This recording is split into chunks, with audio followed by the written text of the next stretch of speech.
Hey, hello. Balik lagi di channel Spoiler Moon dan kita akan balik lagi bahas komik Magic Emperor-nya. Masih lanjutan part sebelumnya yang mana kita sudah mendengarkan kalau ada dua tokoh penting dalam cerita ini akhirnya ditaklukkan. Zhou Fan telah mengalahkan Leng Wuchang dan memberinya hukuman, sedangkan Zhuge Changfeng akhirnya dikalahkan oleh Kaisar. Lalu apa yang akan terjadi berikutnya? Kita akan dengarkan sebentar lagi. Sebelumnya sorry banget karena kemarin Selasa juga nggak bisa ngasih bonusan karena sumpah bahasanya itu sulit banget dimengerti coy. Karena apa ya, pertempurannya itu sulit untuk dibayangkan. Ya semoga nanti ketika kalian mendengarkan apa yang gue ceritakan, kalian bisa memahaminya.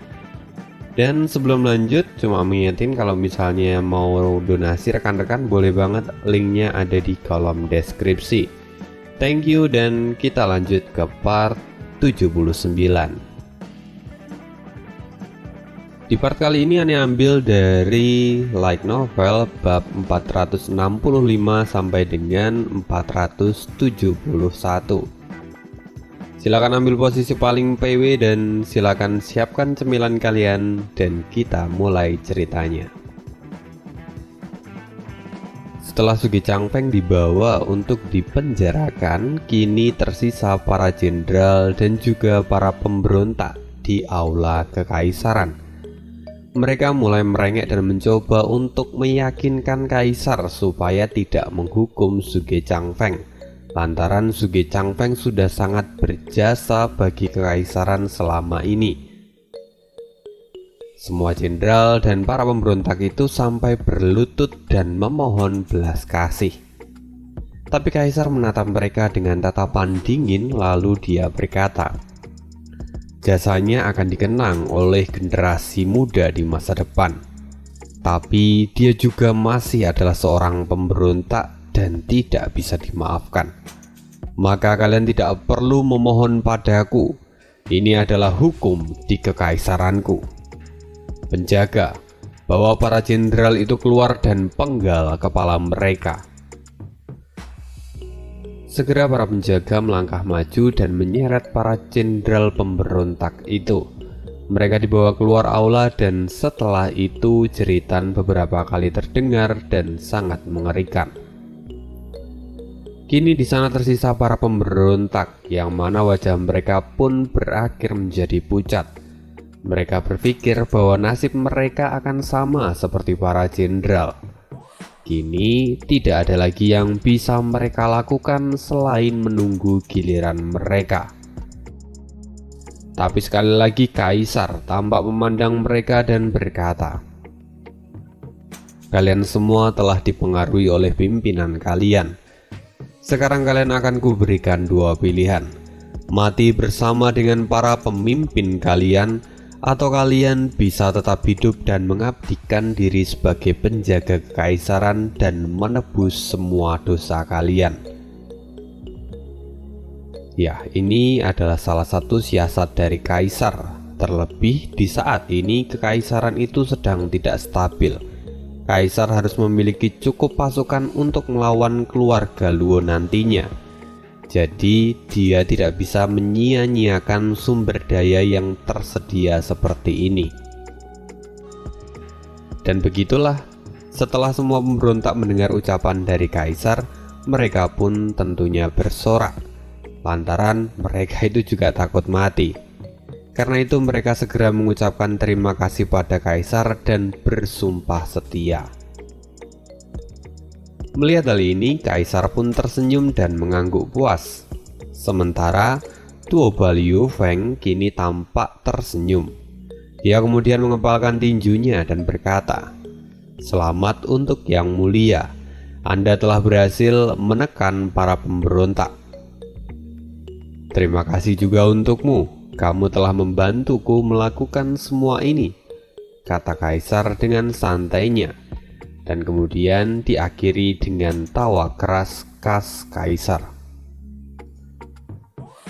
Duoba Liu Feng sendiri tampak tersenyum dan mengangguk. Lalu dia menarik saudara perempuannya ke samping. Dia kemudian berkata, "Lian Er, seharusnya sekarang kamu sudah paham kenapa ketika kamu berada di Gunung Raja Binatang, aku mengatakan kalau misi kita tidak akan gagal. Lagi pula, teman kita untuk mendapatkan tanah di kekaisaran itu adalah kaisar sendiri. Jadi, apa kamu masih bisa menyebut ini sebagai kegagalan?" Tuoba Lian Er tampak terkejut. Sesungguhnya dia adalah salah satu orang yang tidak mengetahui rencana ini. Dia tidak habis pikir bagaimana bisa pemimpin dari sebuah kekaisaran menyewa tangan musuh untuk mengalahkan bawahannya sendiri. Konsep yang tidak bisa diterima oleh akal sehat. Setelah itu Han Tiemo tampak mengangguk dan dia pun berkata sambil tersenyum, "Anda tidak perlu mencemaskan ini, Nona Lian Er. Lagi pula rencana ini memang sangat penting, jadi hanya sedikit orang yang mengetahuinya. Selain kami berdua, hanya raja dan juga menteri Tiesanlah yang mengetahui tentang masalah ini." Mendengar itu mereka kemudian tertawa dan perlahan memahami semuanya. Setelah itu kaisar memandang Tuoba Liu Feng dan dia berkata, "Tuan Tuoba, aku tidak tahu apa yang terjadi di garis depan. Tolong beritahu aku kondisinya sekarang." "Yang mulia tidak perlu khawatir. Saya paham siapa yang akan menjadi lawan kami berikutnya. Jadi saya sudah menyiapkan semuanya dengan baik. Sekarang ayah saya telah bersiap dan menantikan pertarungan melawan musuh bebuyutannya, Menteri Dugu Santian. Tapi meski begitu saya belum tahu apa yang akan terjadi nantinya." Setelah itu mereka pun masih tampak ngobrol beberapa hal, lalu akhirnya Tuoba Liu Feng dan pasukannya meminta izin untuk meninggalkan tempat itu. Dan kemudian mereka pun pergi menuju ke medan perang. Sehingga saat ini di sana hanya tertinggal kaisar dan putra-putrinya serta beberapa penjaga. Kaisar kini tampak melihat ketiga putra-putrinya, lalu setelah menghela nafas panjang, dia memanggil mereka, "Pangeran, Chong Er, dan Yongning, kemarilah." Setelah itu kaisar menatap lagi dan berkata, "Sekarang aku minta pendapat kalian tentang keputusanku untuk mengundang orang-orang dari kerajaan Inurong dan juga Menteri Suge Changfeng. Apa menurutmu aku kehilangan kehormatanku sebagai seorang kaisar?" "Lebih dari itu, aku benar-benar kecewa padamu, ayah," kata Yongning yang tampak marah.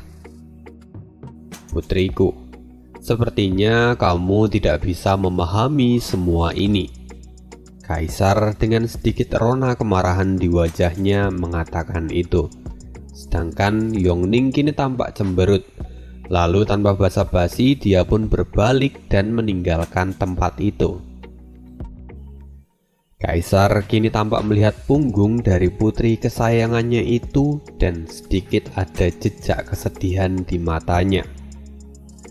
Tapi kemudian dia melirik kedua putranya yang lain dan dia berkata, "Kalian berdua, kalian adalah orang yang akan mengambil keputusan bagi keluarga kekaisaran di masa depan. Lalu, bagaimana menurut pendapat kalian tentang perbuatanku hari ini?" Pangeran pertama tampak gugup dan kemudian dia menjawab, "Itu, ayah pasti memiliki alasan sendiri di balik semua ini. Kami sebagai putra-putrimu tentu tidak akan berani untuk mengkritiknya." Pangeran pertama tampak membungkuk dan berkata dengan rendah hati. Setelah melihat respon dari putra pertamanya, kaisar kemudian melihat ke arah Yuencong. Yuencong Dengan wajah sedikit tertekan, dia pun kemudian berkata, "Ayah, kekaisaran memang telah menyimpan racun selama bertahun-tahun. Bahkan ketujuh pilar pun berusaha untuk menggulingkan kekaisaran secara diam-diam. Hanya karena keberadaan Perdana Menteri Zhuge dan juga Menteri Dugu, semuanya bisa dijaga sampai saat ini. Selain itu, saya juga tidak menyangka kalau ternyata Perdana Menteri Zhuge juga telah menyembunyikan siasat semacam ini untuk waktu yang lama. Sekarang, Perdana Menteri Zhuge telah dikalahkan, maka kekaisaran telah lepas dari ancaman. Hanya saja, saya masih sulit untuk menerima penyerahan tanah itu untuk mendapatkan bantuan dari orang luar. Tapi saya tidak tahu, mungkin tidak ada jalan lain yang bisa kita ambil selain hal ini." Aku bisa memahami pemikiranmu. Sekarang semuanya telah terjadi dan di masa depan kita akan kesulitan untuk menghadapi rakyat di kekaisaran jika masalah ini sampai terbongkar. Maka mulai hari ini semua kejadian yang terjadi akan dirahasiakan.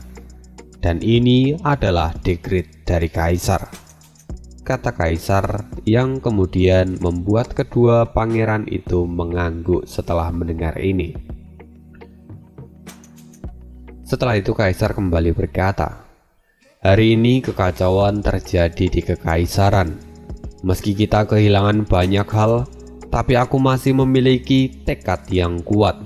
Apa kalian tahu alasannya?" Keduanya segera menggelengkan kepala dan berkata, "Saya tidak tahu. Kaisar, tolong berikan pencerahan dari Anda." Kaisar pun tersenyum lalu dia berkata, "Seorang kaisar harus memegang teguh 3 prinsip. Pertama adalah menekan 5 keabadian, kebajikan, dan juga kebenaran. Sesungguhnya itu tidak ada yang berbeda dengan orang biasa. Tapi sebagai kaisar, kamu harus benar-benar bisa menjalankan semuanya bersamaan. Kaisar harus bisa menjaga stabilitas dunia dan memastikan kehidupan yang makmur bagi rakyatnya di masa depan. Karena itu, kaisar juga harus menyiapkan setiap langkah yang diambil dengan baik." Kaisar kemudian menghela nafas panjang dan dia berkata lagi, "Menurut kalian, siapa pemilik dari kekaisaran ini?" Keduanya segera menjawab, "Tentu itu adalah ayah." Kaisar pun menggelengkan kepalanya dan berkata, "Tidak, ini adalah milik kaisar. Memang untuk saat ini semuanya adalah milikku. Tapi setelah 100 tahun, aku harus menunjuk kaisar berikutnya. Dengan kata lain, keluarga kekaisaran adalah pemilik dari semua yang ada di dalam kekaisaran. Hanya saja, sejak Perdana Menteri Zhuge, Changfeng, dan juga Dugu Santian bergabung, mereka telah membagi kekaisaran menjadi 2 kubu. Sehingga kekuatan di pihak keluarga kekaisaran pun melemah secara signifikan. Maka ini adalah tugasku sebagai seorang kaisar untuk mengembalikan semuanya. Meski aku harus meminum pil pahit untuk melakukan ini semua." Mendengar ini, kedua pangeran itu tampak menjadi lebih serius. Mereka kini telah mendapatkan banyak pelajaran dari ayahnya.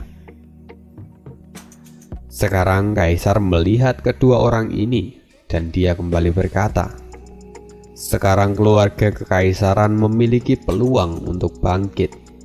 Meski aku harus melepaskan 1/10 kekayaan kekaisaran, tapi aku akan menukarnya dengan menjadikan keluarga kekaisaran sebagai pemilik utuh dari seluruh kekaisaran. Dengan begitu, semua pengorbanan ini tidak akan pernah sia-sia." Sekarang pangeran dan kamu Chong-er, kalian harus mengingat bahwa segala sesuatu di kekaisaran adalah milik kalian sendiri, dan kalian harus menggenggamnya dengan tangan kalian sendiri. Dengan begitu, di masa depan orang-orang akan memanggilmu kaisar dengan penuh rasa bangga. Terima kasih ayah, kami telah menerima pelajaran yang berharga bagi kami, kata kedua pangeran itu yang kemudian membungkukkan badannya bersamaan. Kini melihat kedua putranya telah tumbuh, kaisar dapat tersenyum dengan tenang. Dan setelah itu mereka kemudian membersihkan kekacauan yang ada di sana. Waktu kini berjalan dengan sangat cepat dan tidak terasa setengah bulan pun telah terlalui. Di sebuah ngarai kecil tiba-tiba terdengar suara gemuruh yang membuat seisi ngarai menjadi panik. Burung-burung segera bertebangan melarikan diri. Saat kita perhatikan lebih dekat, ternyata suara itu berasal dari barisan pasukan milik Dugu Santian. Salah satu dari keempat macan Tianyu segera bergerak dengan cepat menuju ke arah Santian. Menteri, tempat ini dikelilingi oleh tebing dan hutan yang sangat lebat. Ini akan berbahaya untuk pasukan jika kita pergi tanpa persiapan. Karena bukan tidak mungkin kalau musuh sudah menyiapkan jebakan di depan sana. Maka mari kita kirimkan mata-mata terlebih dahulu untuk mengawasi situasi yang ada di sana. Santian kini tampak merenung sejenak dan kemudian dia berkata, "Ini adalah wilayah kita dan pasukanku adalah yang terkuat. Siapa yang berani mengancamku di wilayah kekuasaanku sendiri? Bahkan Sui Changfeng pun tidak akan berguna. Meski dia bijaksana, tapi dia tidak memiliki peluang untuk mengatasiku dalam hal kekuatan. Selain itu, saat ini ibu kota sedang menunggu kita. Kita tidak bisa memperlambat gerakan kita. Kita harus segera menerobos apapun yang terjadi. Meski mereka sudah menyiapkan jebakan pun, maka kita harus menghancurkannya. Kita harus kembali ke ibu kota kekaisaran dalam waktu 1 bulan." Mendengar ini, Dugulin segera mengangguk. Dia kemudian berbalik dan segera memberikan komando pada pasukannya.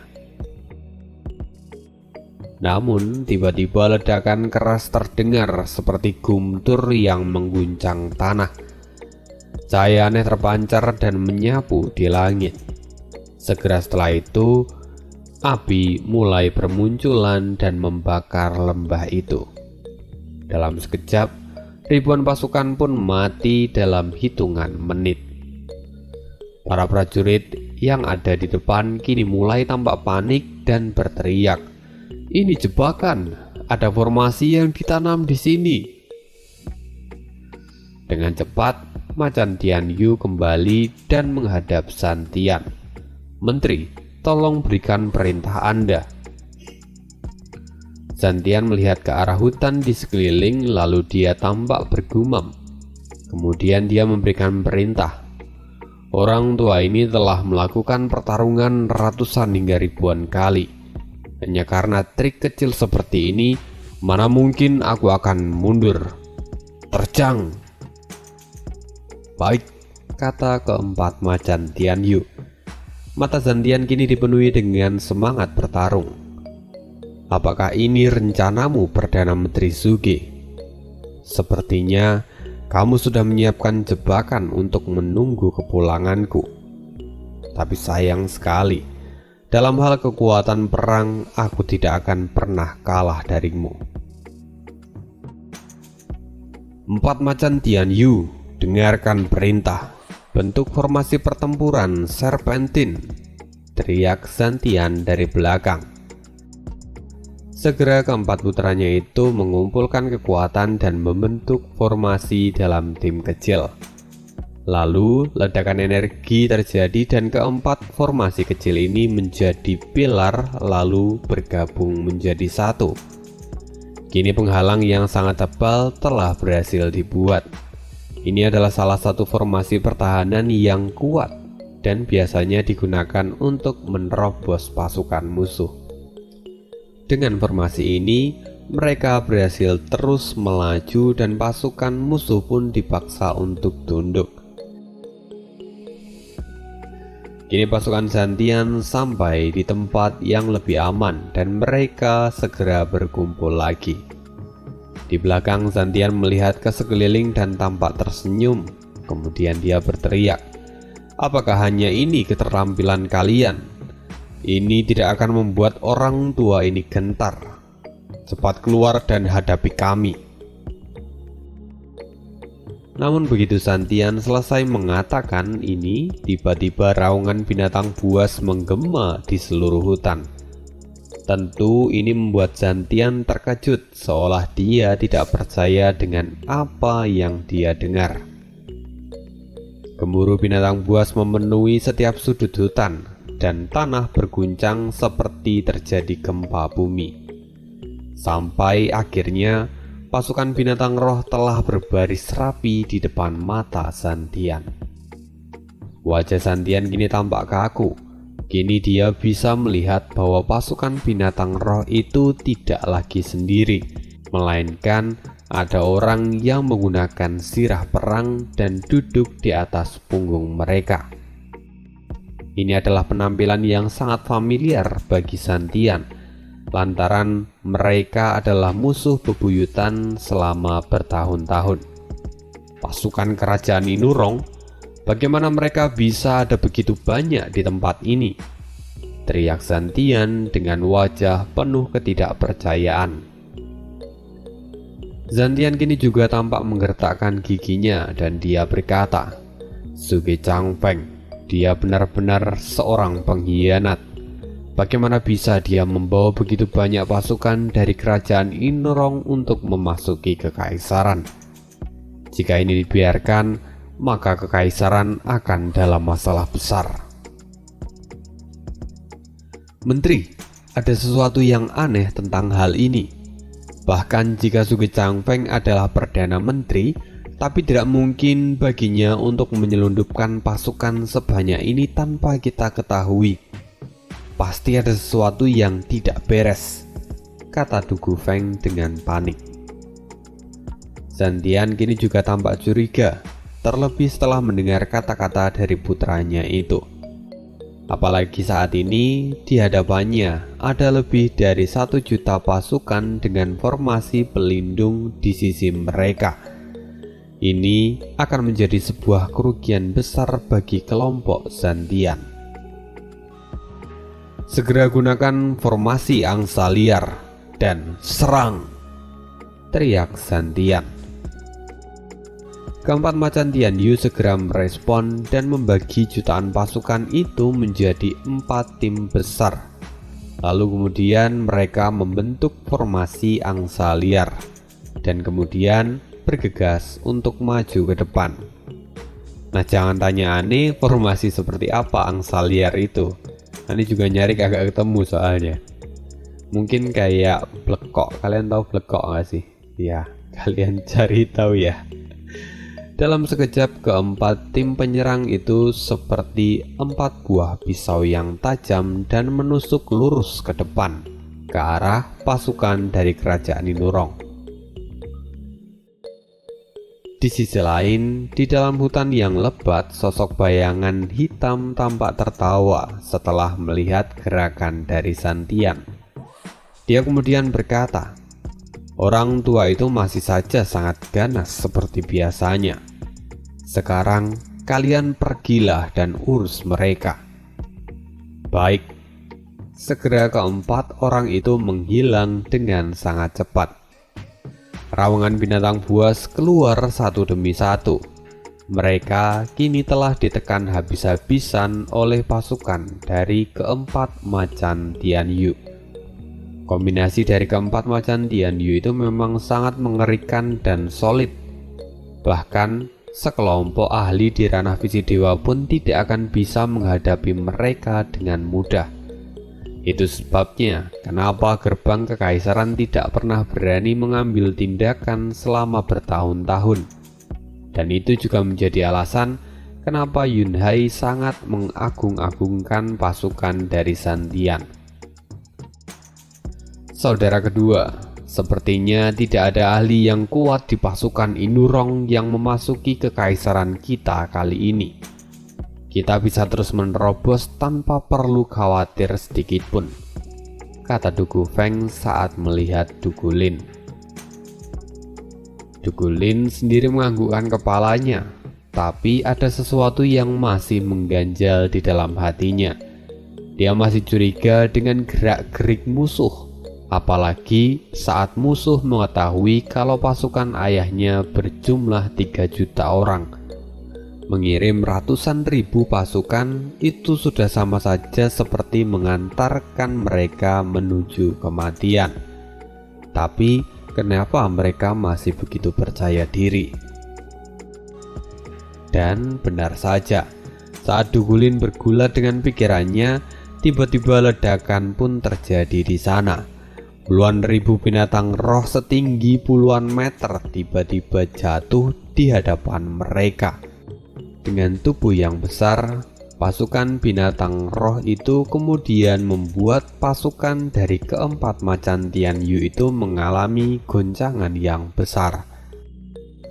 Setelah itu, di belakang mereka, suara mendengung terdengar begitu keras dan sekelompok binatang roh kembali berdatangan.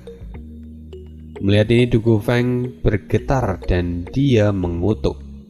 Sial, rupanya mereka menyembunyikan diri untuk waktu yang lama. Mereka sengaja untuk menjebak kita.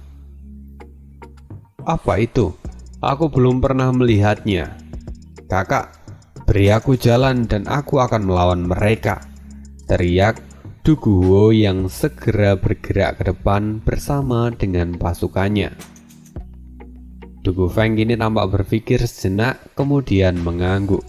Dia sadar bahwa dalam hal kekuatan, Dugu Huo itu adalah orang yang terkuat di antara mereka berempat, meskipun Dugu Huo itu lebih muda darinya. Dia bisa mempercayakan ini pada Dugu Huo. Lantas Dugu Feng pun segera memberikan komando dan meminta seluruh pasukannya untuk memberikan jalan pada pasukan Dugu Huo. Segera pasukan Dugu Huo maju dan tidak ragu berteriak, "Hancurkan mereka!" dalam satu tarikan nafas. Para pasukan berteriak dan hendak menyerang. Tapi tiba-tiba sosok emas jatuh dari langit dan kekuatannya segera menyebar serta menghempaskan para prajurit. Dugu Huo tampak menyipitkan matanya dan akhirnya dia bisa mengenali orang yang baru saja datang itu. Rupanya kau yang datang, serigala punggung baja, salah satu dari 8 penjaga serigala dari kerajaan Inurong.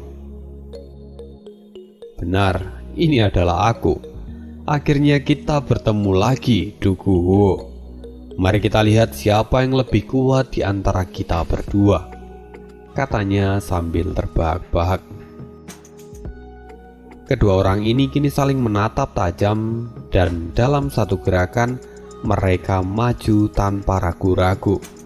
Benturan pun terjadi di sana dan keduanya stagnan karena kekuatan mereka tidak jauh berbeda. Ledakan keras kembali terjadi dan memaksa kedua orang ini untuk mundur karena terkena rebound pukulan mereka sendiri. Di sisi lain, kedua pasukan mereka pun tampak menjaga jarak. Ini adalah pertarungan antara para komandan mereka dan mereka tidak bisa ikut campur. Ini juga akan menjadi pertarungan yang menentukan, lantaran siapapun yang memenangkan duel ini, itu akan memberikan efek yang besar pada moral dari kedua pasukan secara signifikan. Dugu Huo, sudah bertahun-tahun aku tidak melihatmu. Rupanya kamu masih memiliki keberanian untuk melawanku. Kamu memang layak untuk menjadi sainganku, kata serigala punggung baja dengan mata penuh kegembiraan. Duguwo pun melihatnya dan kemudian dia pun tertawa. Kamu tidak perlu khawatir, karena sebelum aku bisa menguliti kulit serigalamu itu, aku tidak akan pernah meninggalkan latihanku. Jadi, aku tidak akan kalah meski kita sudah lama tidak bertemu. Kau memang sama denganku, kata serigala punggung baja yang kemudian tertawa keras. Tapi sesaat kemudian cahaya keemasan kembali melintas dan Dugu Feng berdiri di samping adiknya. Perlahan dia tersenyum tipis dan berkata, "Maafkan aku mengganggu pertarungan kalian berdua, tapi aku akan membantu adik ketigaku. Sayangnya, kamu tidak bisa keberatan untuk masalah ini karena kita sedang dalam perang." Rupanya secepat Dugu Feng dari 4 macan Tian Yu yang datang kemari. Tapi sayangnya aku berpikir bahwa kau tidak akan bisa menggangguku. Lagi pula aku pun tidak sendirian, kata serigala punggung baja sambil menyeringai. Dan setelah itu, tiba-tiba cahaya abu-abu jatuh di depan mereka. Dugu Feng terkejut dan segera membentuk sebuah formasi perlindungan. Tapi itu sedikit terlambat.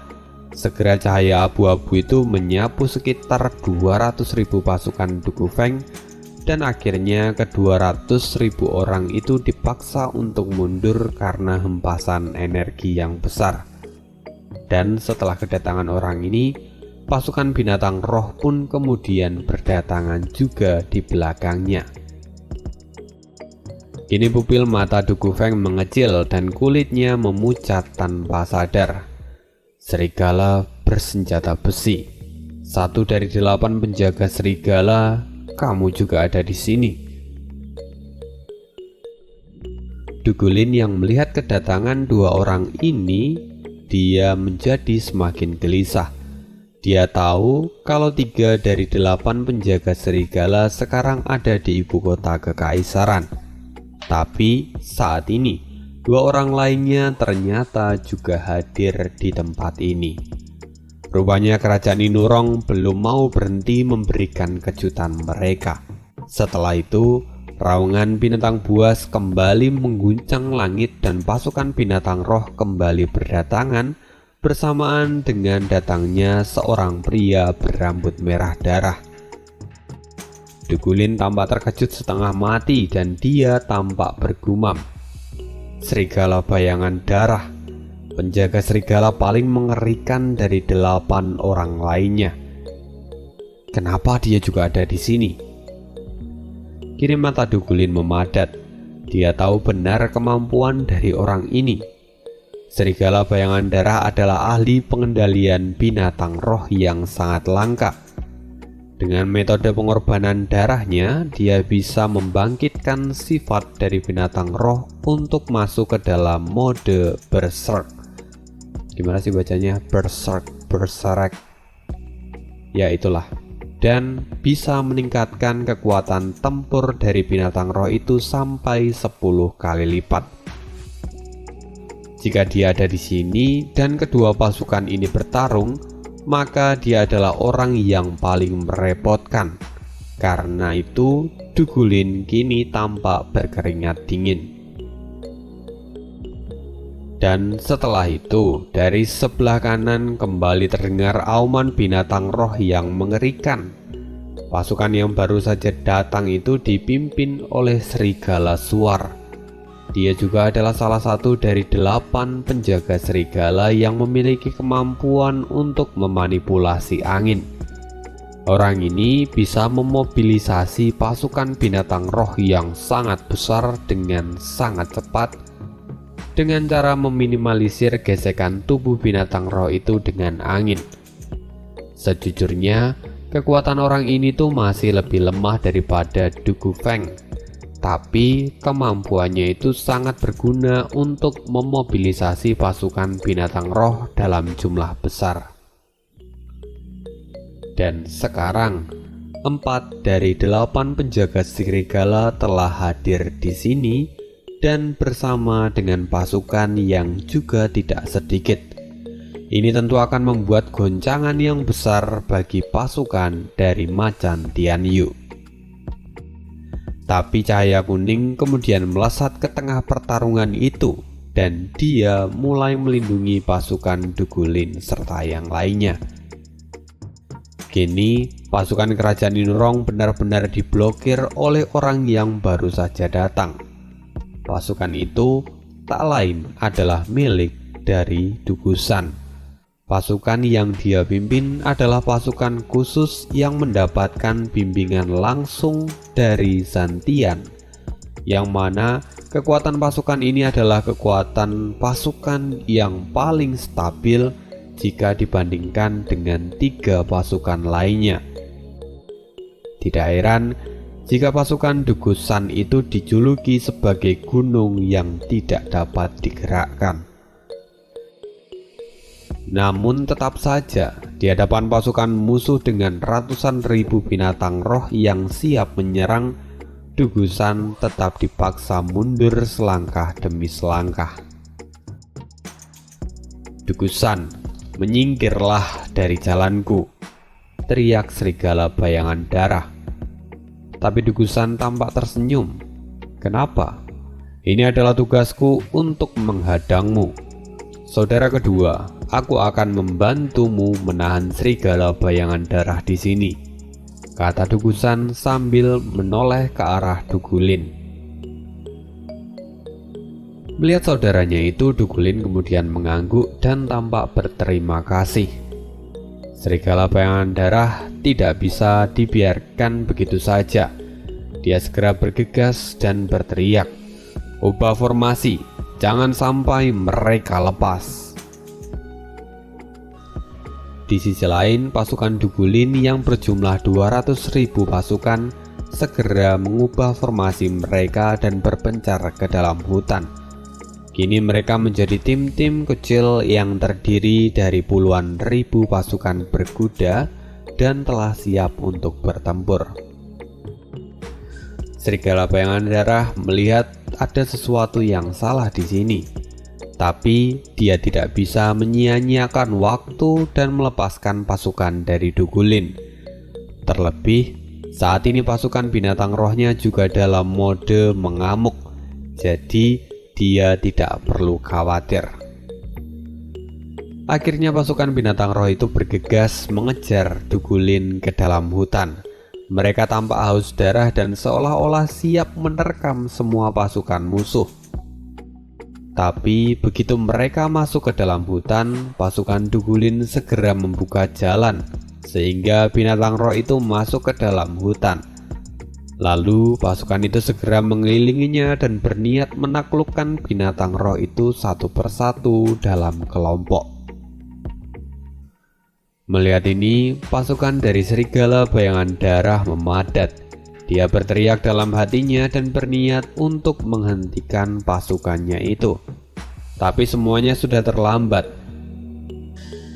Gelombang pertama pasukan binatang roh dikalahkan dalam waktu singkat, dan pasukan berikutnya pun bernasib sama.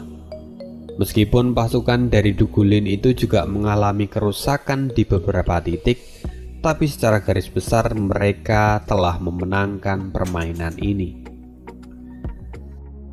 Sekarang keempat penjaga serigala dibagi dalam 4 titik, dan mereka berhadapan dengan masing-masing satu dari keempat macan Tianyu. Di dalam hutan, sosok yang masih mengawasi permainan ini tampak mengangguk dan memuji. Pasukan Zantian memang luar biasa. Mereka bisa menggunakan strategi dan formasi untuk melawan pasukan binatang rohku. Tapi pada akhirnya, mereka yang kini sedang disergap, dan dia tidak akan memiliki cukup banyak persiapan untuk melakukan perlawanan. Ini hanya tinggal masalah waktu. Setelah mengatakan itu, orang ini kemudian menertawakannya. Lalu tiba-tiba sosok misterius ini mengeluarkan niat membunuh yang tajam seperti pedang, dan itu langsung bergegas ke arah pasukan Dugulin. Pasukan Dugulin yang awalnya telah unggul dan menguasai medan pertempuran tiba-tiba dilanda oleh ledakan energi dalam sekejap, dan ribuan nyawa pun akhirnya melayang. Melihat ini, Du Gufeng terkejut dan segera memberikan perintah untuk formasi penyerangan. Tapi serigala bersenjata besi segera memberikan komando untuk membentuk formasi pertahanan.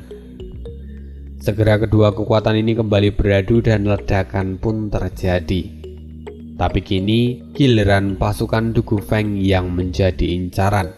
Kilatan cahaya putih kembali melesat dan puluhan ribu pasukan terkena serangan ini. Banyak dari mereka yang mati dan sisanya memuntahkan seteguk darah.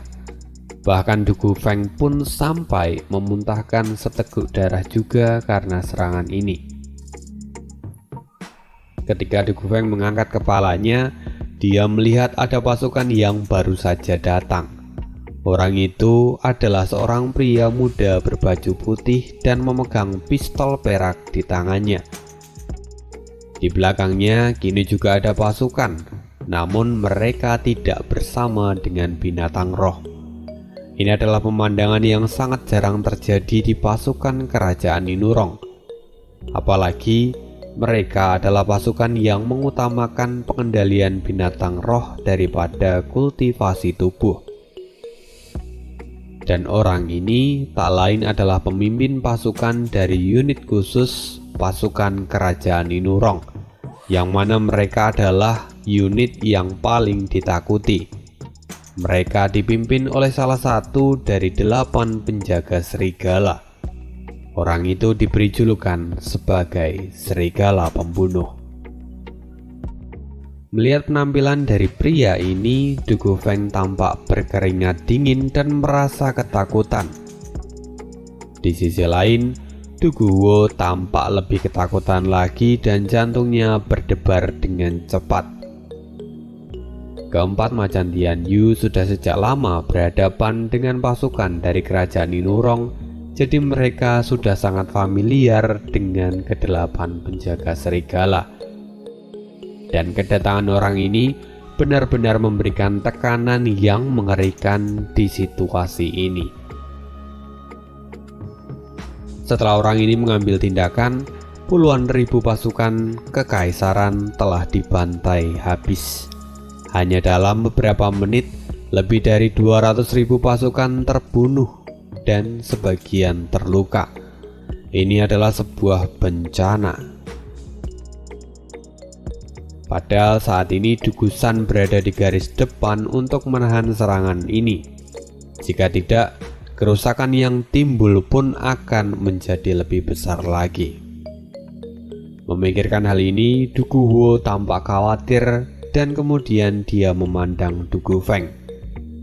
Du Gufeng kini mencoba untuk tersenyum dan melegakan hati adiknya, dan kini tatapannya tajam ke arah pasukan musuh. Kini pasukan dari keempat macan Tian Yu hanya bisa bertahan di hadapan 5 penjaga serigala. Kini mereka benar-benar tidak diuntungkan. Jika saja mereka tidak memiliki formasi pertahanan untuk digunakan, pasti mereka sudah kalah sejak awal. Situasi kini semakin tidak kondusif. Tiba-tiba cahaya jatuh dari langit dan berdiri dengan gagah. Dia memegang sebilah pedang dan menghantamkannya ke tanah.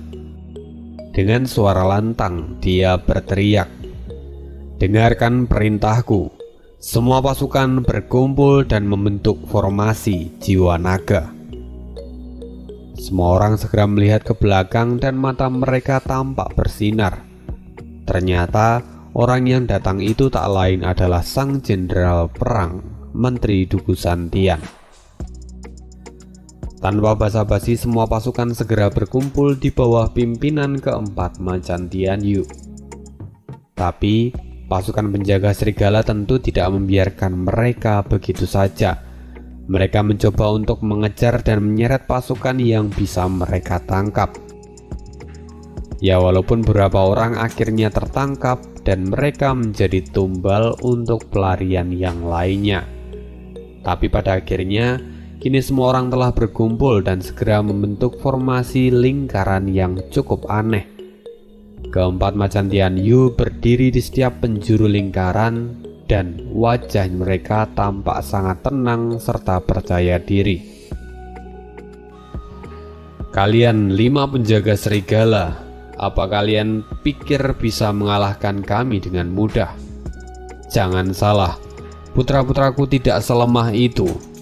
Sekarang cobalah jika kalian bisa menembus pertahanan kami, kata Zantian sambil mengejek. Karena menteri sangat percaya diri, maka kami tidak akan sungkan-sungkan, kata serigala pembunuh sambil menyeringai. Dia segera memberikan komando pada 4 penjaga serigala lainnya untuk menyerang bersamaan. Dan segera 5 tim itu bergerak secara bersama-sama untuk menyerang. Setiap penjaga serigala mengeluarkan kemampuan mereka masing-masing dan gabungan kekuatan ini sungguh menakjubkan. Seolah kekuatan ini tuh bisa membelah langit. Namun sayang sekali, Zantian sudah menduga ini semua. Lalu dia mengangkat pedangnya dan berteriak, "Aktifkan formasi jiwa naga." Segera auman naga menyebar ke seluruh tempat itu dan segera jiwa naga keluar dan setiap energi pasukan pun berkumpul menjadi satu. Kini sosok naga menjadi semakin kuat dan membesar hingga puluhan dan ratusan meter di langit. Naga itu kini mengelilingi pasukan Zantian seolah menjadi perisai yang menjaga mereka. Kelima penjaga serigala terkejut ketika melihat ini, tapi mereka tidak bisa menghentikan serangan mereka dan akhirnya ledakan pun terjadi. 5 ledakan yang memekakkan telinga muncul di sana dan semua serangan itu dipantulkan kembali oleh sang naga raksasa. Bahkan serangan serigala pembunuh pun tidak bisa menembus pertahanan yang solid ini. Sekarang 5 penjaga naga dan pasukannya semuanya terkena rebound dari serangan mereka masing-masing. Mereka sampai dipaksa untuk memuntahkan seteguk darah. Bahkan para binatang roh pun saat ini juga bernasib sama. Di sisi lain, Zantian melihat ini. Dia kemudian tertawa dan kemudian menarik kembali jiwa naga itu. Matanya tampak sangat tajam dan dia berkata, "Sekarang seharusnya kalian sudah memahaminya, betapa kuatnya pasukanku ini." Kelima penjaga serigala kini menatap Zantian dengan mata penuh kecemburuan. Tapi di sisi lain, mereka juga tampak mengaguminya. Kekuatan Zantian memang tidak bisa diremehkan. Zantian kemudian kembali berteriak, "Pak Tua, kelima penjaga serigalamu tidak berkutik di hadapanku. Lebih baik sekarang kau keluar, atau aku akan menghancurkan mereka." Mendengar ini tiba-tiba suara tawa terdengar dari kejauhan. "Hahaha, padahal aku datang kemari hanya untuk menikmati pertunjukan. Tapi rupanya mereka masih belum cukup untuk mengatasimu." Seorang laki-laki setengah baya dengan rambut putih berjalan dengan puluhan rombongan pasukan di belakangnya. Ketika mendengar suara itu, kelima penjaga serigala segera berbalik dan membungkukkan badan mereka semua, lalu menyapa dengan hormat, "Salam untuk menteri." Ya, kalian tentu bisa menebaknya. Orang ini tak lain adalah sang dewa perang dari kerajaan Inurong, Duoba Tiesan. Melihat kemunculan dari lawan lamanya, Zantian pun tertawa terbahak-bahak. "Tuoba Tiesan, kamu adalah menteri kerajaan Inurong. Dan apa yang sedang kamu lakukan di wilayahku? Apa Sugi Changfeng memberimu begitu banyak manfaat sampai kamu mau terjun ke dalam lubang buaya? Aku khawatir kamu telah kehilangan banyak pasukanmu untuk melakukan ini." "Zantian, kamu tidak perlu memprovokasiku. Lagi pula aku datang kemari atas perintah dari rajaku dan bukan karena dendam pribadi di antara kita. Hanya saja karena aku sudah melakukan perjalanan sejauh ini dan bertemu dengan musuh bebuyutanku selama beberapa dekade, maka aku tidak mungkin pulang dengan tangan kosong. Kali ini aku akan membawa pulang kepalamu sebagai oleh-oleh," kata Tuoba Tiesan sambil menyeringai. Mendengar itu, Zantian pun mencibir dan ada kilatan cahaya di matanya. "Kamu cukup bermulut besar rupanya. Seharusnya kamu ingat bahwa kita sudah bertarung sejak lama, tapi tidak ada satupun di antara kita yang bisa memenangkan pertarungan itu. Lantas bagaimana kamu bisa mengatakan kalau kamu akan mengambil kepalaku hari ini?" Tuoba Tiesan kembali tertawa. "Menteri Dugu, seharusnya kamu ingat apa yang membuat kita seimbang selama berdekade-dekade. Di benteng pertahananmu kamu memiliki formasi pertahanan yang kuat dan bisa menyiapkan formasi penyerangan dengan segala sumber daya yang kamu miliki. Tapi sekarang kamu tidak memiliki semua itu. Sedangkan aku memiliki pasukan binatang roh dengan kekuatan penuh. Kau tidak bisa memiliki kesempatan untuk menang kali ini. Kau dulu adalah harimau yang memiliki 2 buah sayap untuk terbang, tapi sekarang sayapmu telah hilang 1. Kau tidak akan pernah bisa lari dariku hari ini." Zantian kini menatapnya dengan acuh tak acuh dan kemudian dia mengayunkan pedangnya. "Apa kamu sudah rabun orang tua? Aku baru saja menangkis serangan penuh dari kelima pasukan terkuatmu. Apa kau masih bisa begitu percaya diri sekarang?" "Hahaha, serangan kecil itu. Zantian, kau memang bisa menangkis serangan dari kelima penjaga serigalaku. Tapi kau tidak akan pernah bisa lepas dari mata orang tua ini," kata Tuoba Tiesan dengan penuh rasa percaya diri. Tuoba Tiesan kemudian mengulurkan tangannya dan berkata, "Jangan pernah melupakan kenyataan bahwa pasukan kerajaan Inurong itu memiliki ketahanan yang luar biasa. Bahkan setelah bertarung selama berbulan-bulan tanpa tidur pun, para binatang roh ini masih tetap kuat dan tidak kenal lelah. Sedangkan pasukanmu, tampaknya mereka kini mulai kehabisan nafas. Ini mungkin akan menjadi pertarungan ketahanan, tapi pemenangnya sudah terlihat." Mendengar ini hati Zantian bergetar. Dia sadar dengan kondisi pasukannya saat ini, dan dia tidak bisa melakukan banyak hal tentang itu. Tapi sebagai seorang jenderal perang, dia harus tetap terlihat kuat dan memotivasi pasukannya. Setelah itu cibiran kembali terdengar dari mulut Tuoba Tiesan. "Zantian, meski aku bukan ahli dalam pembuatan formasi, tapi aku tahu dasar-dasarnya. Untuk membuat sebuah formasi kalian membutuhkan batu roh untuk mengaktifkannya.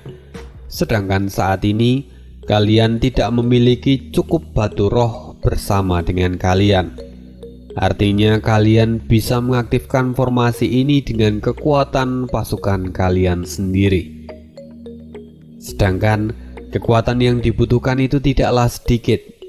Maka pada akhirnya Seluruh pasukanmu akan kehabisan energi dan kalian tidak akan bisa menerima lebih dari 2 atau 3 serangan kami berikutnya. Hari ini kamu akan kalah. Aku tidak sabar untuk mengambil kepalamu sebagai hadiah." Begitu Tuo Batiesan selesai mengatakan ini, mata kelima penjaga serigala itu langsung dipenuhi dengan semangat juang. Mereka seolah bisa melihat kemenangan di tangan mereka. Sedangkan di sisi lain keempat macan Tian Yu kini tampak memandang Zantian dan wajah mereka tampak putus asa. Zantian tampak berpikir sejenak lalu dia berkata, "Apa kalian ingat lembah yang terletak 10 mil dari tempat ini? Medannya berbahaya dan hanya memiliki 1 jalan masuk. Tempat itu sangat strategis, sulit untuk diserang tapi sangat bagus untuk bertahan. Kita akan gunakan formasi jiwa naga lagi untuk menerobos ini dan pergi ke tempat itu. Mungkin kita akan menemukan secercah harapan jika kita berhasil sampai di sana." "Tapi Menteri, tempat itu adalah tempat yang terlarang bagi Anda. Bukankah Anda ingat pesan dari imam besar supaya Anda tidak mendekati tempat itu?" kata Dugulin dengan wajah cemas. 3 orang lainnya pun tampak mencemaskan hal yang sama. "Daun jatuh akan mengikuti arah angin, dan sekarang kita tidak memiliki pilihan lain. Hanya ada tempat itu untuk berlindung," kata Zantian sambil menghela nafas. Lalu matanya menjadi tajam dan dia berkata dengan suara yang keras, "Imam besar pernah berpesan padaku untuk menjauhi tempat itu, karena dia mendapat penglihatan jika aku masuk ke tempat itu, maka aku tidak akan pernah bisa keluar lagi. Namun ini adalah situasi yang kritis. Bagaimana bisa aku membahayakan nyawa dari jutaan pasukanku hanya untuk nasibku sendiri?" Zantian kini tampak tersenyum, lalu dia berteriak dengan penuh semangat, "Empat macan Tian Yu, dengarkan aku. Segera pimpin formasi jiwa naga dan pergi menuju lembah itu." Keempat macan Tian Yu tampak bergetar melihat tekad dari ayah mereka. Semuanya serempak mengepalkan tangan dan berteriak, "Baik, mengikuti perintah Menteri." Segera setelah itu keempat macan Tian Yu segera melakukan tugas mereka dan mengatur formasi jiwa naga dan memimpin pasukan mereka untuk bergerak. Melihat hal ini, Tuo Batiesan mengerutkan keningnya dan merasakan sebuah ketidaknyamanan. Lalu dia pun segera berteriak, "5 penjaga serigala, dengarkan perintahku. Serigala pembunuh serang terlebih dahulu dari depan, dan 4 lainnya bagi menjadi 2 buah kekuatan serta serang dari kedua sisi. Sekarang semuanya serang!" Baik, segera 5 penjaga serigala itu bergerak dan bersiap untuk menyerang. Tiba-tiba angin bertiup kencang dan 5 penjaga serigala memancarkan energi seperti bilah pedang besar dan membawahi ratusan ribu binatang roh. Aura mereka seolah-olah meledak dan siap menghancurkan pasukan dari Dugu Zantian. Melihat hal ini, Zantian segera mengangkat pedangnya dan semua pasukan segera berbaris seperti naga yang panjang untuk melarikan diri. Serigala pembunuh melihat ini, dia pun mencibir, "Apakah ini formasi kalian? Ini hanyalah formasi pertempuran yang sangat buruk. Kalian tidak akan bisa bertahan untuk waktu yang lama." Mendengar ini Zantian pun tertawa. "Kau terlalu percaya diri. Ini bukan formasi ular yang memanjang biasa, tapi ini adalah formasi naga terbang yang asli." Begitu Zantian menyelesaikan kata-katanya, dia mengangkat pedangnya dan segera auman naga kembali terdengar serta jiwa naga segera terbang ke langit. Jiwa naga ini tampak menyerap kekuatan dari para jenderal perang, tapi setelah itu segera membagikannya ke seluruh pasukan.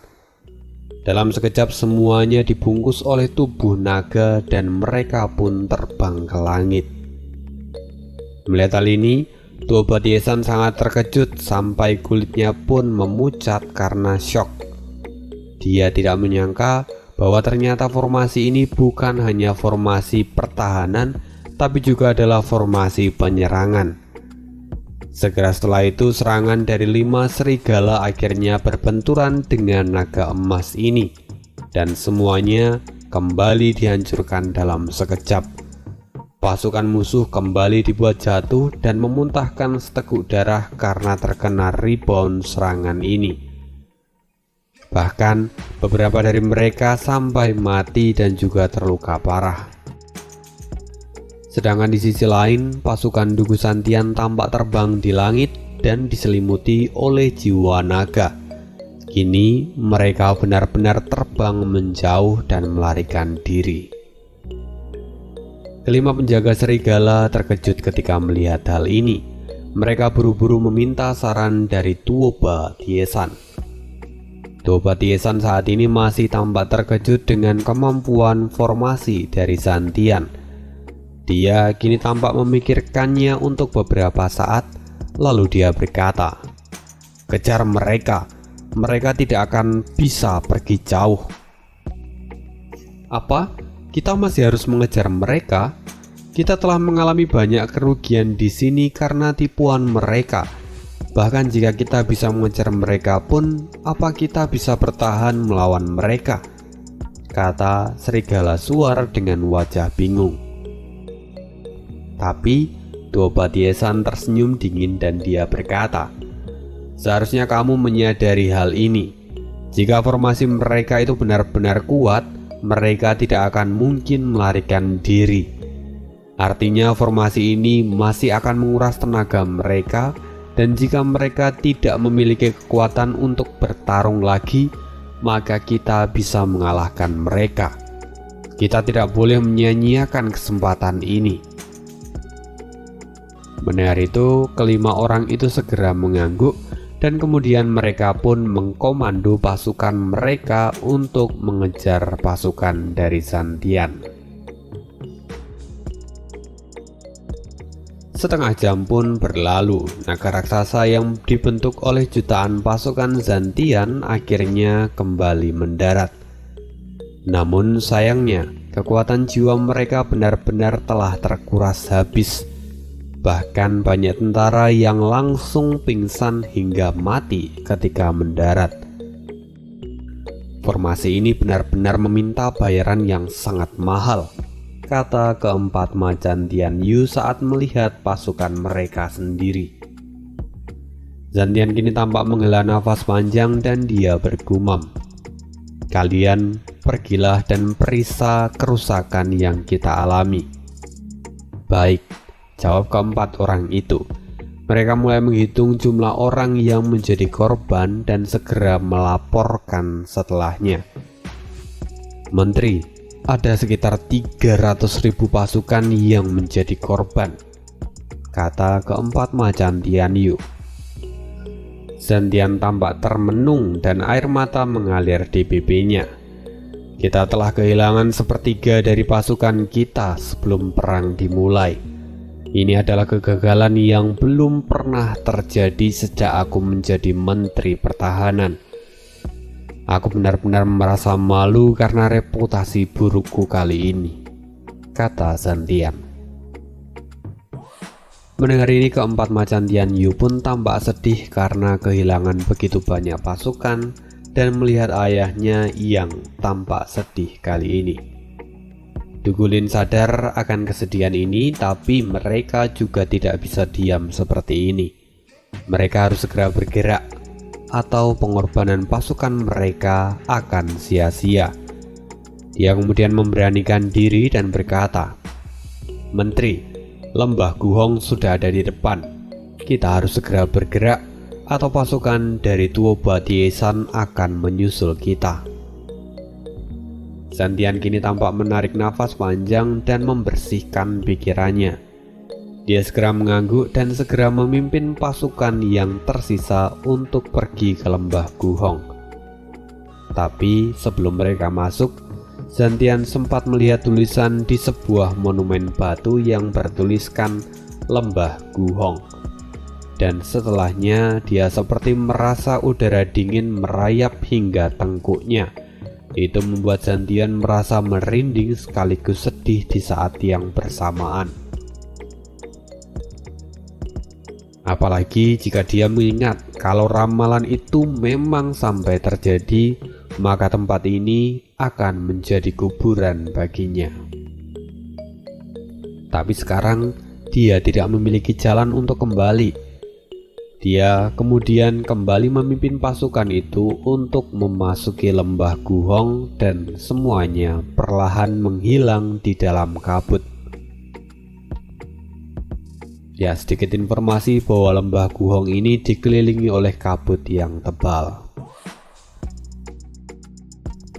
Setelah beberapa waktu, tanah kembali bergetar dan sekelompok besar binatang roh akhirnya sampai di dekat lembah Guhong. "Berhenti!" teriak Tuo Batiesan. Kelima penjaga serigala bertanya, kenapa mereka berhenti di sana. Lalu Tuo Batiesan menjawab bahwa di sekitar sana dalam radius 100 mil tidak ada lagi tempat yang bisa digunakan untuk bersembunyi. Hanya tempat itu saja yang memungkinkan untuk digunakan sebagai tempat persembunyian. Maka Tuo Batiesan kemudian segera memerintahkan, "Serigala Suar, pilih para prajurit erit dan pergilah untuk menyisir lembah ini. Setelah itu segeralah kembali dan melapor." Serigala Suar segera mengepalkan tinjunya dan melaksanakan perintah ini. Dalam sekejap dia memilih beberapa ribu perwira yang cakap untuk membentuk sebuah tim. Mereka kini mengendarai binatang roh dan bergegas masuk ke dalam lembah Guhong. Namun begitu mereka melangkahkan kaki masuk ke dalam lembah, tiba-tiba pilar api menyembur dari dalam tanah dan menghanguskan ratusan pasukan dalam sekejap. Serigala Suar tampak panik dan segera memberikan perintah, "Mundur, ini formasi jebakan, segera mundur." Sayangnya itu cukup terlambat. Sebuah cahaya keemasan dalam sekejap menabraknya dan para binatang roh itu kembali dilahap api. Serigala Suar menoleh ke arah cahaya itu dan berteriak, "Du Gufeng, tidak kusangka kamu yang menyiapkan semua ini." Du Gufeng tertawa. "Ya, kenapa? Kamu terlihat begitu terkejut. Lagi pula aku memang memiliki beberapa trik untuk melakukan ini." Selain itu, di belakang Du Gufeng kini juga berdiri ribuan pasukan yang sudah siap tempur. Mereka adalah pasukan yang terlihat memiliki cukup banyak energi untuk bertarung. Serigala Suar tampak matanya memerah. Kini ratusan pasukannya telah menemui ajal mereka karena telah terkena serangan dari formasi ini. Serangan dadakan ini benar-benar tidak menguntungkan bagi mereka. Lalu Serigala Suar segera memberikan komando untuk membentuk formasi dan kemudian berteriak, "Du Gufeng, jika kamu memang menginginkan kepalaku, majulah dan tangkap aku." Segera setelah itu, Serigala Suar berbalik dan meninggalkan lembah. Tujuannya jelas adalah memancing Du Gufeng supaya dia keluar dari lembah ini. Tapi Du Gufeng tidak bodoh. Dia pun berteriak, "Kau tidak perlu memprovokasiku. Aku tidak akan tertipu." Du Gufeng kemudian menghentikan pasukannya dan membiarkan Serigala Suar dan pasukannya meninggalkan lembah ini. Setelah itu, seseorang tiba-tiba muncul di sana. "Saudaraku, aku tidak tahu apakah mereka akan benar-benar tertipu dengan trik kita kali ini." Dia adalah Dugu Lin yang kemudian menghela nafas saat memandang Dugu Feng. Aku pun tidak yakin, tapi jika mereka benar-benar menyerang dengan sejuta pasukan mereka, maka kita tidak akan memiliki harapan lagi, kata Dugu Feng sambil melihat puluhan ribu orang di belakangnya. Di sisi lain, Serigala Suar telah keluar dari lembah itu dan segera menemui Tuoba Tiesan. Dia segera memberikan laporannya. Menteri, seperti yang Anda duga bahwa mereka memang ada di dalam lembah ini. Tapi saat ini mereka telah banyak menempatkan formasi pertahanan dan penyerangan di dalam sana. Dengan lingkungan lembah yang tidak terlalu besar, membuat pasukan binatang roh sulit untuk bergerak. Mendengar ini, Tuoba Tiesan termenung sebentar, lalu dia berkata, "Jadi mereka sudah menyiapkan formasi di sana, tapi mereka pasti tidak memiliki banyak kekuatan yang tersisa." Tidak, saya melihat dengan mata kepala saya sendiri bahwa pasukan mereka cukup berenergi, bahkan tidak terlihat kelelahan sedikit pun. Mereka kini mengoperasikan formasi itu dan membuat bawahan saya mati mengenaskan, kata Serigala Suar sambil menggelengkan kepalanya tanpa daya. Tuoba Tiesan terkejut sekaligus bingung mendengar laporan ini. Dia menjadi curiga bahwa mungkin ini hanyalah siasat dari Zantian. Lalu Tuoba Tiesan melirik ke samping dan melihat ke arah serigala pembunuh. "Serigala pembunuh, pergilah ke sana bersama dengan beberapa pasukanmu. Tapi kamu harus hati-hati. Jika mereka memang memiliki cukup banyak kekuatan, segeralah kembali dan tidak perlu bertarung." Baik. Segera serigala pembunuh itu menundukkan kepalanya dan membawa ribuan bawahannya untuk masuk ke dalam lembah. Namun sama seperti sebelumnya, sesaat setelah mereka memasuki lembah, bumi tiba-tiba bergetar dan pilar api menyala dari dalam tanah. Serigala pembunuh segera menangkisnya dan menjaga jarak aman. Kembali Dugu Feng menunjukkan dirinya dan membawa puluhan ribu pasukan di belakangnya. Dia tampak menatap serigala pembunuh dengan tatapan jijik, lalu dia mencibir. Kepala dari 8 penjaga serigala, sang serigala pembunuh, ternyata datang sendiri ke tempat ini. Berani sekali Anda. Jika Anda sampai tertangkap, maka itu sama saja kami berhasil mematahkan lengan dari Tuoba Tiesan. Kau ingin menangkapku? Apa kau pikir kau memiliki cukup kemampuan untuk melakukannya? Kata serigala pembunuh dengan tatapan jijik. Serigala pembunuh kemudian mengumpulkan energi di tangannya dan membentuk sebuah tombak dari kumpulan energi itu, lalu kemudian melepaskannya. Ledakan pun terjadi dan puluhan ribu pasukan Dugu Feng dihancurkan dalam sekejap. Tapi sebelum serigala pembunuh dapat tertawa, dia merasakan tekanan dari tebing di sebelah kiri dan kanannya. Rupanya di sana kini sudah ada Dugu Lin, Dugu Hao, dan Dugu Shan yang membawa masing-masing 100.000 pasukan.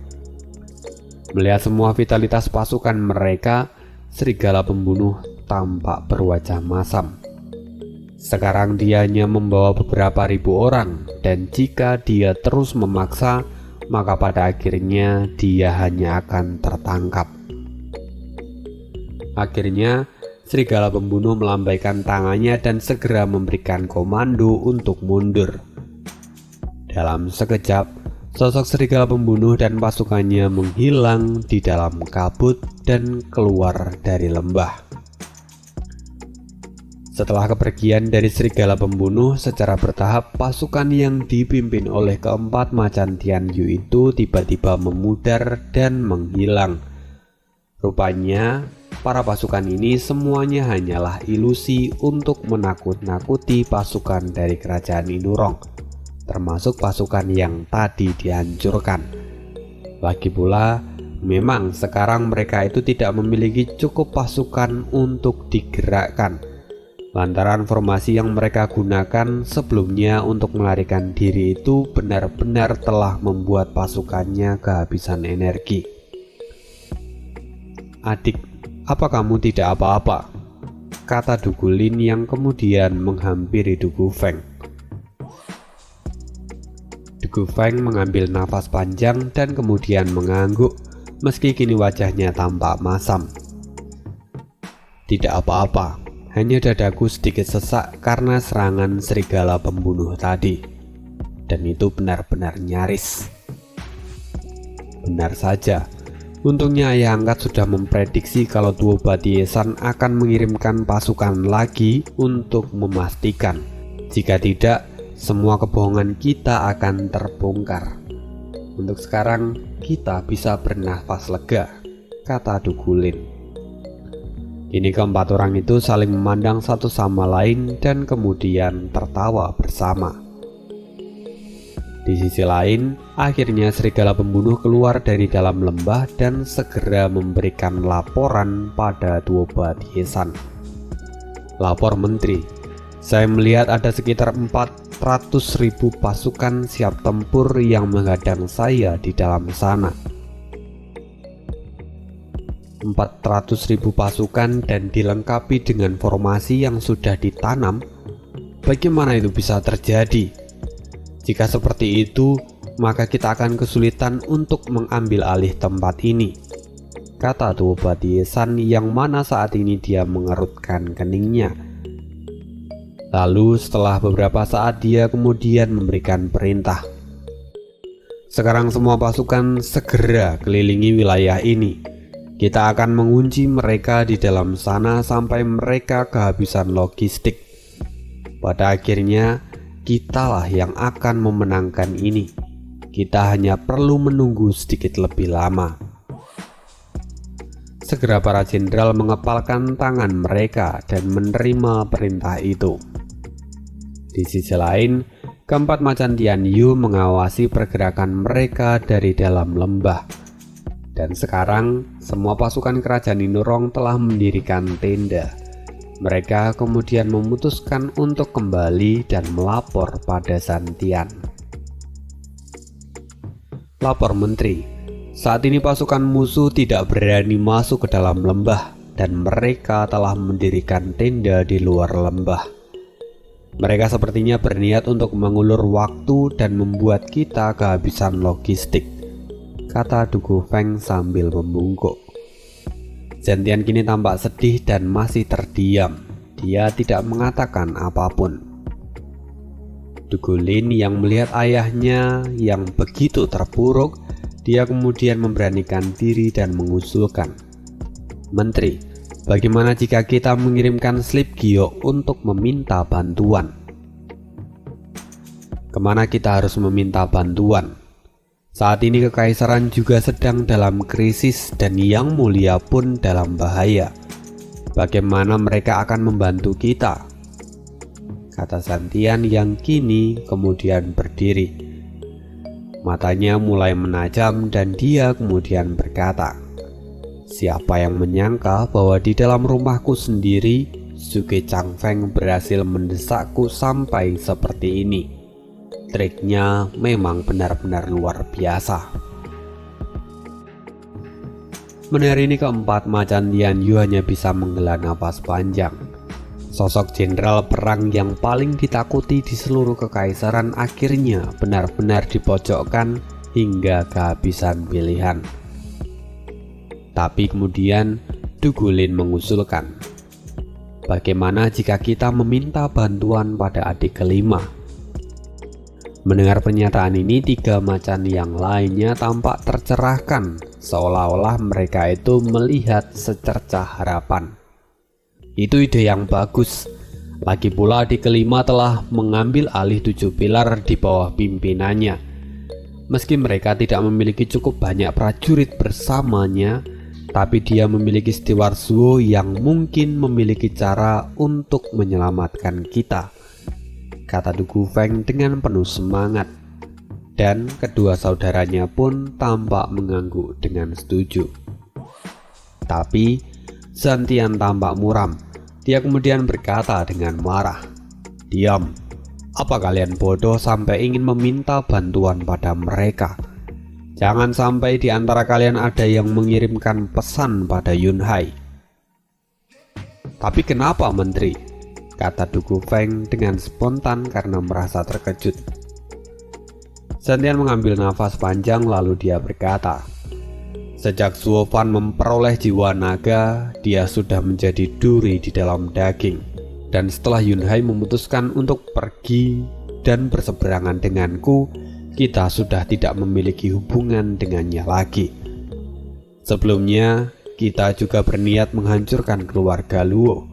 Lalu bagaimana bisa kalian masih memiliki wajah untuk meminta bantuan pada mereka? Kenapa kalian memikirkan sesuatu yang tidak tahu malu seperti itu?" "Tapi Menteri, adik Yunhai pasti tidak akan keberatan. Dia juga selalu memandang Anda sebagai ayah yang hebat di dalam hatinya. Dia tidak pernah berpikir kejam pada kita," kata Dugu Feng dengan gemetaran. Tapi Zantian sudah memutuskan. Dia kemudian berkata dengan tegas, "Kalian berempat dengarkan kata-kataku. Kalian tidak diizinkan untuk meminta bantuan pada mereka. Jika tidak, maka kalian akan menerima hukuman militer." "Menteri," keempat orang itu berkata bersama-sama.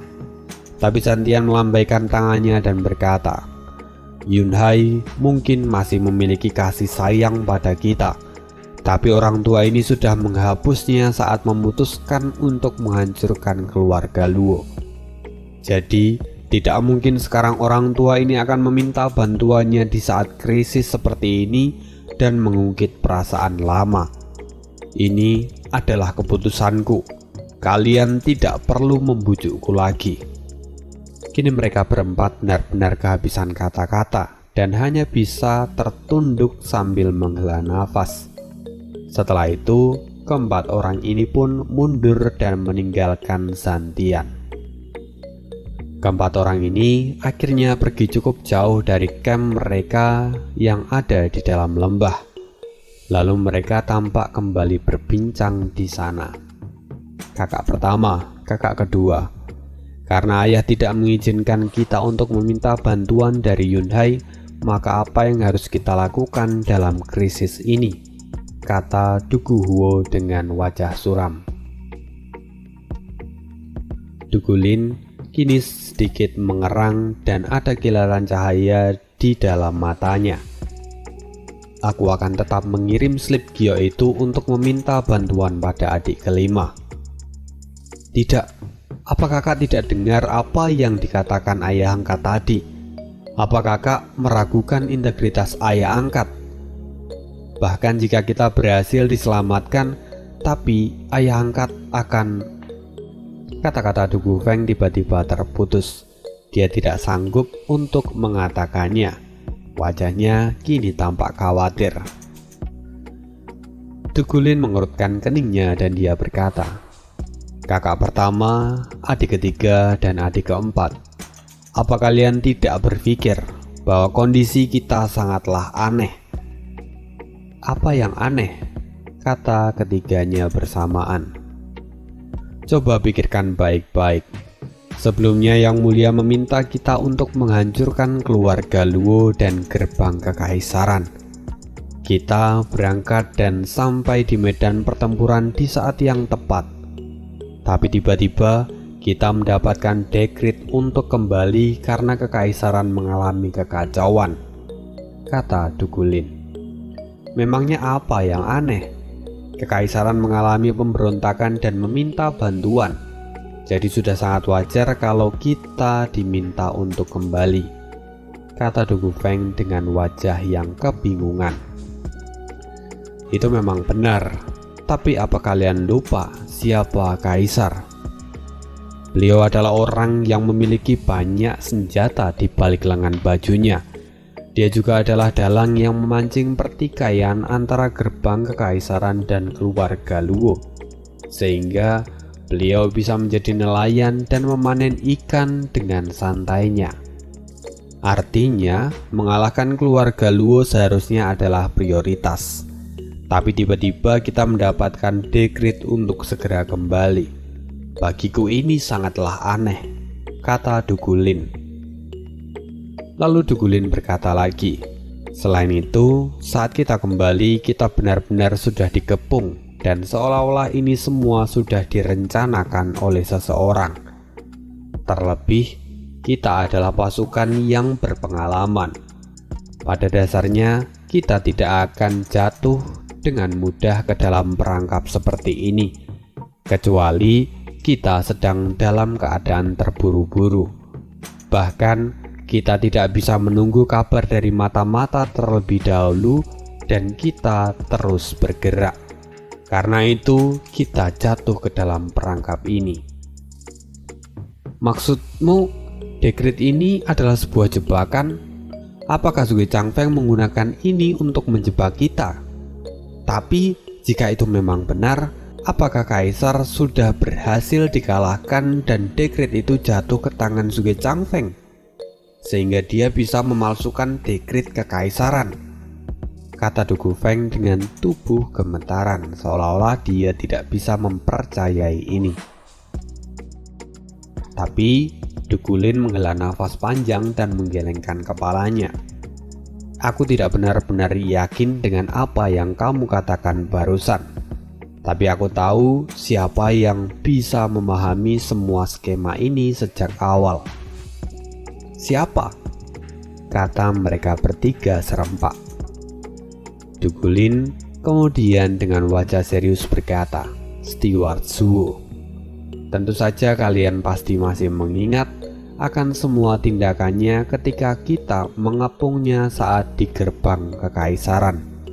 Dia masih tetap tenang seolah-olah mengabaikan kita, meskipun kita sudah mengepung mereka dari segala sudut.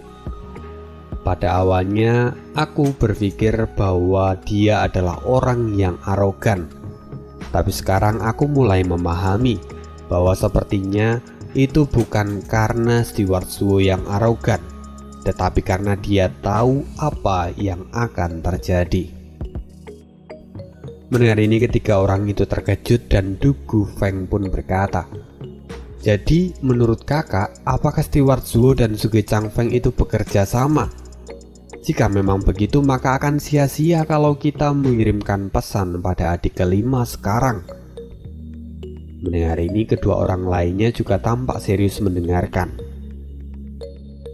Tapi Dugulin tampak memikirkannya sejenak dan dia berkata, itu belum tentu benar.